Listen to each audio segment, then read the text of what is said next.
Hello, all you cosmic travelers and wanderers. This is Darlene Grift and K. Melissa Waterman, inviting you to join us today in our episode of Expansion from Within, Exploring Multidimensionality. Let me introduce you to my friend and dear colleague, Darlene Grift. She is a lifetime experiencer, a medical intuitive, and a multidimensional mediator for over 35 years. She's also an author, an artist, a teacher, and a mentor for spiritually invested people. And K. Melissa Waterman is my friend and colleague, and she's an intuitive mentor, a spiritual teacher. She also works with energy on many levels. In the past, Melissa has worked with Dr. Joe Dispenza on his research team. Join us on our journey of meeting multidimensional beings, exploring what it means to be human, and expanding our spiritual evolution.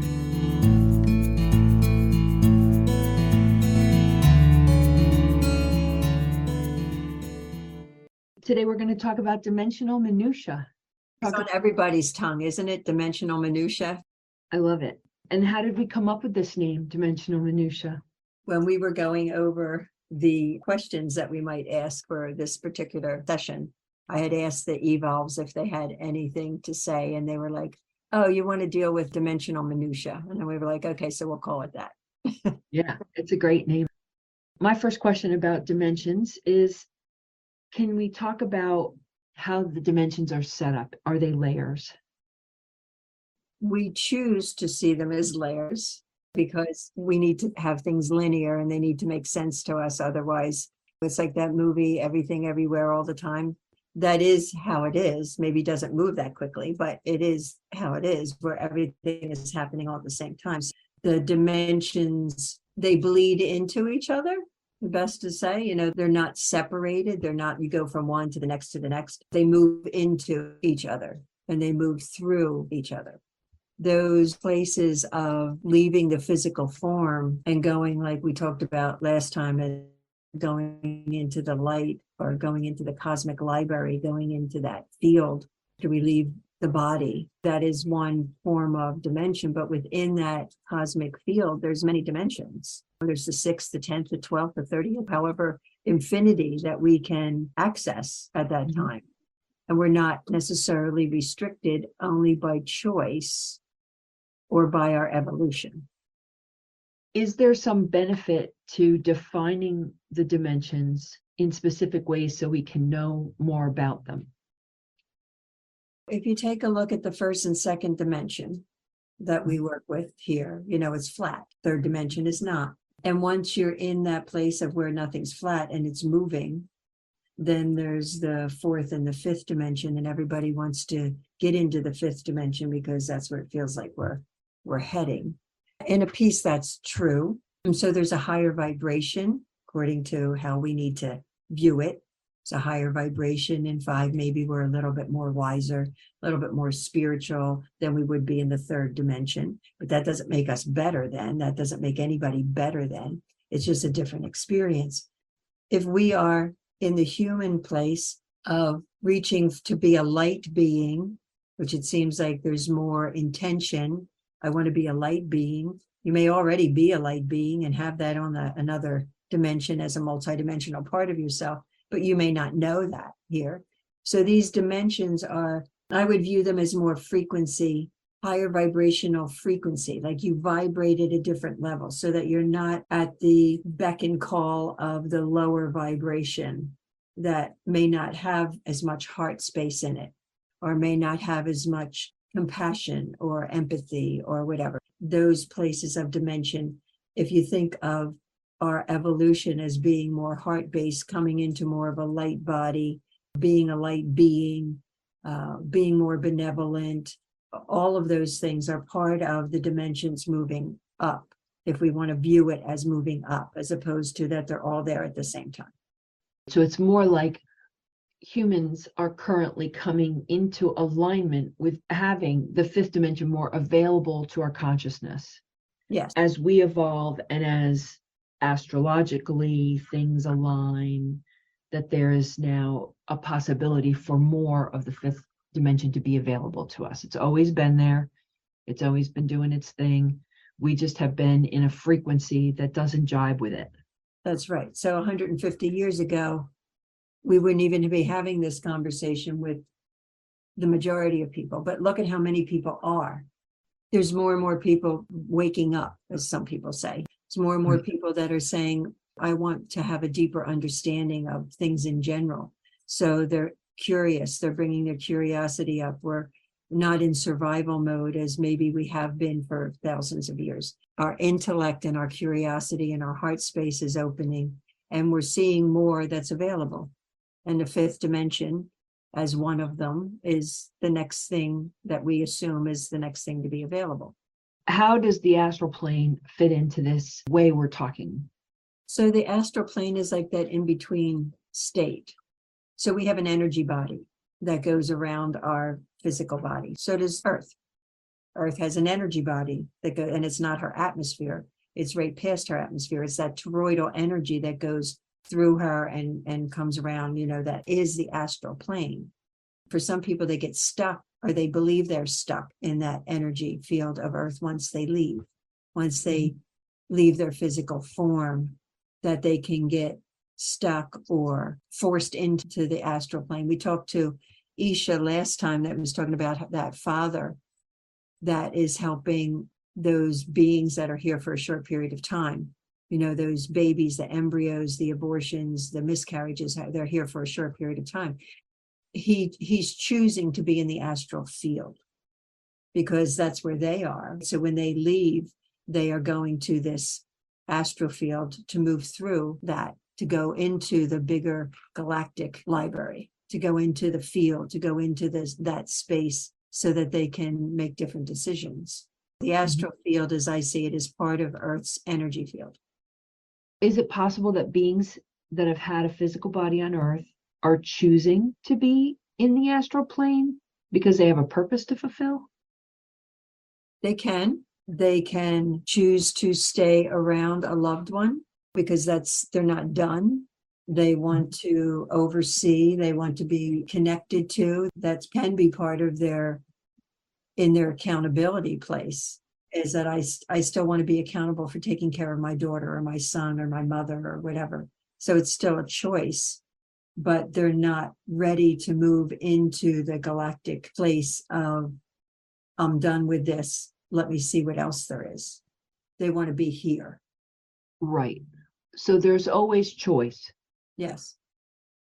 That's the piece. If we have choice in everything, then there absolutely is no victim. There is no mistake happening. I've heard sort of psychics talking about helping people cross over because they died abruptly, maybe in a fashion they were unprepared for, the person that passed, and that then they somehow end up in this place that isn't quite the light. So helping them get to that light seems a mission. If they are in the astral plane, I've always heard it as though they don't have choice and that they're victim to the astral plane, and that's where ghosts and so forth show up. I'm feeling that's a misconception. Say you cross over and you choose to stay around for a little bit longer, okay? And then you have another choice that I don't want to be here. I'm done. I've been here 5 years. I'm done. Then it becomes your choice to not be there, but you may need help in moving forward because maybe your spirit guides, maybe they're different. Maybe you've been here 30 years more than what you could have been when you moved. It's not like you're alone in that, but you might need assistance in going to, like, that's where the shamans come in. That's where those that know how to, like even Isha, how she has worked with people to know how to bring them into the light. So it's still choice, but you might need help. And I'm happy that there is a way for them to have help if they need it. That's great. Do you find that beings in the astral plane are dangerous? Can some of them be dangerous for us? Dangerous is a big word. Can they influence us if they have a malicious or unsavory attitude or intention? They can create some kind of havoc sometimes. We talk about the poltergeists, which are supposedly immature or, teenage discarnates that are traveling around. So that's their intention in some way. And the law of attraction would say, okay, do you get attracted to that? And are you bringing them in, or are you going to places that would bring them in? But are they dangerous? Can they, you're in a different place of people that might be considered to have mental illness. So they bring in an energy, or they're being told to go kill themselves, or they're being told to go do that. Is that part of their mental incapacity to shift from that? Or is that something that is something like a disincarnate, somebody that is in that field that has just got access to this person? If you look at it that way, are they dangerous? I guess for some people that are open, I wouldn't use the word dangerous. I would use the word that they can deeply influence certain people that are open and available to that influence. That leads me to talk about having read Carlos Castaneda's and about the Peruvian Shamans. And they speak of flyers, of beings in the astral plane that are choosing to be there, that are choosing to not go to a more evolved state, but to stay close to the humans on planet Earth and to kind of live off their energy. I get the sense that they're somewhat addicted to some of our negative behaviors, that these flyers come around and live off of us, literally take some of that energy and enjoy it. Do you have anything to say about that? Well, since we have choice, I guess that is possible. If that's what an energy, or what we might consider at that point an entity that would have something that they wanted from the physical form, or a certain person or a certain group of people or whatever, that can be their choice. But that's why our awareness in being here in a physical form is to disengage from that, or go to a shaman if you feel like you went someplace and you picked up an entity that you were too open. You were open enough to bring something in that resonates with some piece of you. Could be 0.5%, but comes in some way. Could even be the fear level of them that you're not even aware of, can bring them in. But clearing and keeping your energy body very intact, where there's no holes, there's no fragmentation, there's no static, there's no any of that. You're very clean to the outside world of availability or not, or the invisible outside world of availability or not. It's not about you being vulnerable to outside influence or these disincarnates or entities that can come in because you have a gaping hole from a loss that you had 20 years ago that's never been healed. So it's important to understand how to take care of your energy body, more so than even your physical body field at times. I want to be clear, just that Carlos Castaneda was not speaking of entities per se. The flyers, they're specifically more like flies, like little energy bursts that just want to take off more energy of ours that's in the negative. And I agree, entities, I'm not saying they don't exist. I just wanted to be clear that I don't want to misrepresent Carlos Castaneda. So his terminology is flyers. I would look at them as thought forms. If anybody has gone through an area, and I know that this is someplace, it's a very dense place. It's coming up through New Jersey on the thruway. Whether there's been accidents there, whether there's been, I don't know if there's a vortex there or whatever. But I know in the years that I was driving that way, I would always hit something that was like about 15 minutes of a drive. I would feel extremely tired. Coming out of it was like a breath of fresh air, like the sun came out, even if there was no sun there. Places coagulate with thought forms. That happens too. So these thought forms are not incarnates. They're not entities. They're not anything. They get stuck or whatever. If there's a lot of a certain kind of thought form happening, you walk into a room and you feel fine, and then you walk into another area of the room and all of a sudden you feel angry, you feel sad. It's because there could be an energy, or as I say it, a thought forms in that something happened in that place and it just hasn't been cleared yet. Those thought forms feel like they can get attached or connected just to be moved through. I want to break this up a little bit and see if I understand completely. A thought form is a leftover frequency from people's thinking and or actions. This place in New Jersey could have There could be lots of things, right? I mean, it could have been there was a terrible battle there and there are many dead souls. There could be an energy vortex of some kind. But let's go back to thought forms, just because I find that very interesting. I work with a lot of people who are stuck in very negative thinking. They find it almost impossible to see what's going right. Mm-hmm. Are they creating a kind of energy that's stuck? Mm-hmm. Is it why we do house clearings? Is it why we clear energy? Because of the thought forms? Yes. And the thought forms can combine or coagulate enough that if it's in a certain area, like, can you imagine the thought forms in the concentration camps that are still there? Right. Right. Unless somebody has energetically, consciously, shamanically, spiritually helped move them, right, in some way, they are still there. Right. So they have no personality.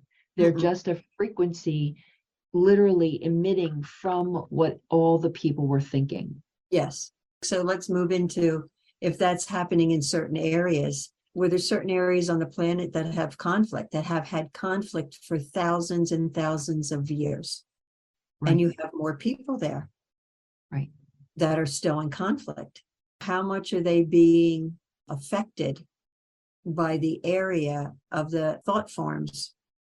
Not just their life, not Right. just their choices in this life or their past lives, but the thought forms that are embedded in the area. Wow. That the earth is also having to process those thought forms. The Yes. earth as the mother is not just dealing with all of the war that we've had on this planet and the impact, literally the bomb impacts on her, but then there's the worry, the people who lived in the war zone, the fear of dying from that war, all of the poverty, famine that comes from a war zone, that all is, I mean, I'm thinking of planet Earth in general, like as a spiritual being, she has to process all of that. Mm-hmm. And then years later, a new city is built on top and everybody's moving along and everything's hunky-dory, but maybe not. Maybe it's really oppressive. Yeah, that's where the spirituality in general for all of us is to understand that we are all one, and the things that have happened in the past definitely affect us now, whether that is because of these thought forms that are still in certain areas, or whether that's our long lives. We are reconstitutioning ourselves over and over again with some of the same stuff. My understanding is right now, and I don't have clarity on what they're trying to say as the evolves, is there's people that are working with ley lines, like these ley lines that are specifically on the planet that go in every direction. And those people that work with the ley lines are clearing thought forms, whether they know it or not. Those that are clearing land energies and doing even feng shui in certain areas with areas, properties, and they are clearing and cleansing these thought forms or the location of these thought forms to move them out. Blessings, by the way, they're also saying that, when you have indigenous people come to do a blessing on your property, that's moving the thought forms. Intentions can move the thought forms. If you feel like you're living in a place, like when I moved upstate, the dream that I had before I even had this property, it was build it and they will come. I hate to use the word aliens or ETs were coming from one area and the indigenous were coming up from the lower area because we're on a mountain. They were meeting in the middle. There had to be a whole cleansing of an understanding of bringing these two, both species, and bringing these two cultures together in some way. And it's where actually I have the fire pit now. It was a meeting place of bringing them together here to clear the energy on the property. There's people that are doing that kind of work, but through your intention, you can do it as well without having to say, oh, I need a shaman, unless it's something serious. I need a shaman to come in, or I need the indigenous people. You can do it through intention. Smudging is a form of intention, Yes. Ringing the bells, clearing our spaces. When I moved into this house, I put some crystals around, did some work with salt to help protect this new building that I was moving into and maybe keep it from being affected by the thought forms that are going by on the big road right across the street. Wow. If we have noise pollution and now we have EMF pollution and we have satellite pollution and we have thought form pollution.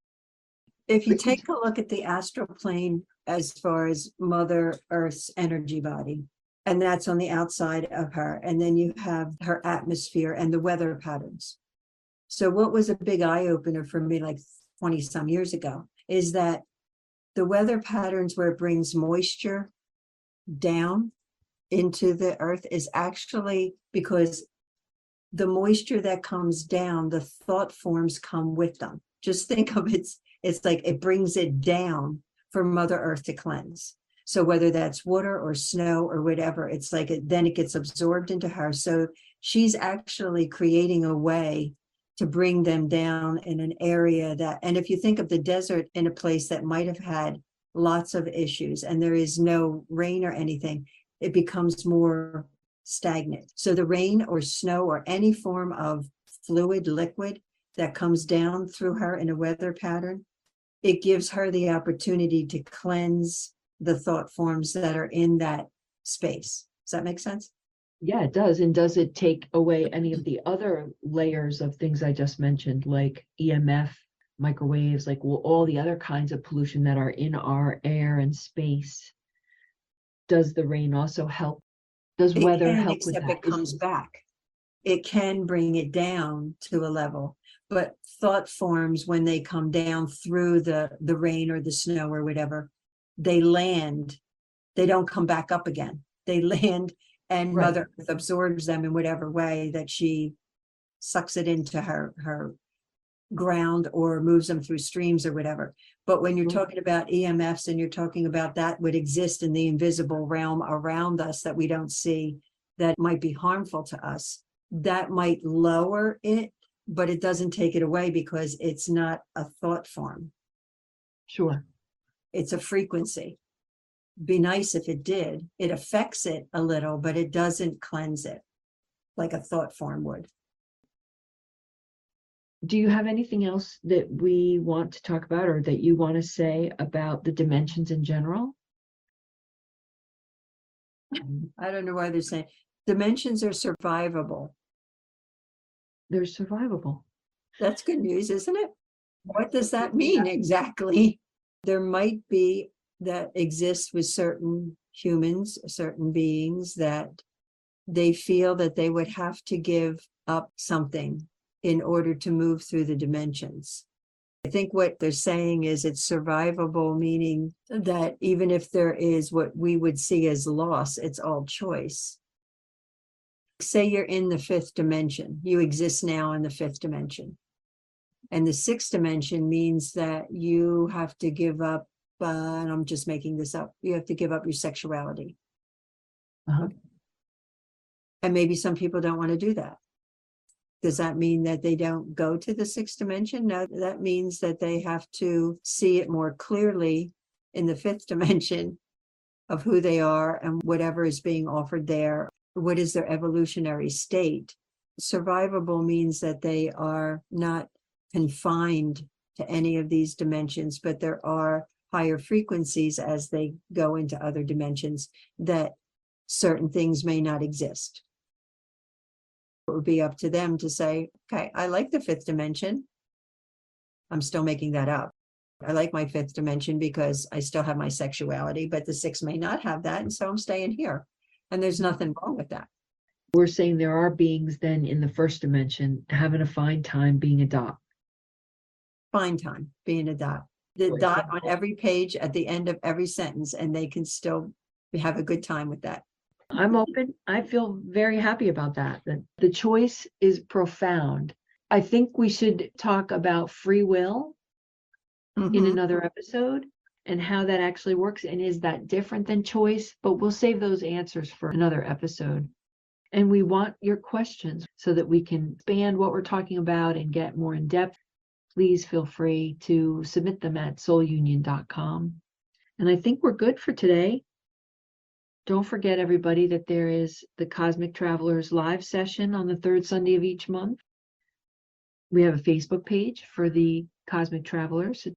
You can reach Darlene at soulunion.com, submit your questions at soulunion.com, and you can reach me at livingwellbeing.net. Thank you, Melissa. Thank you, Darlene. Thank you, Evolves. Until we meet again. Bye-bye. Bye.